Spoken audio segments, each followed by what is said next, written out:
तो आज मुवी विषय कह मुवीर ना हूँ सेंड हेल्प।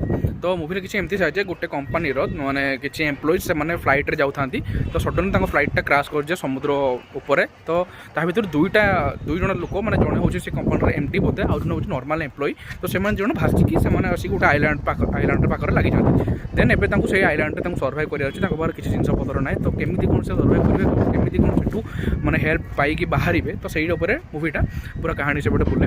तो धीरे धीरे सब ठीक ठाक चले माने ठीक ठाक कौन मैंने कष्ट मस्त मैंने रहा स्टार्ट करती भर नक जो स्टार्ट हुए से एमडीटा टे अकुड़ू थाए।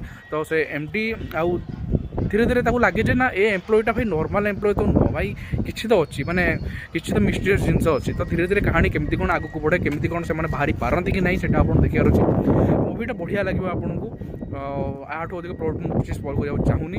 तो ठीक अच्छे तो थोड़ा देखो जब टाइम पास मुवी किसी देखार अच्छे तो बहुत ही बढ़िया मुवी किसी खराब ना मुवी तो थोड़ा ट्राई कर देखो।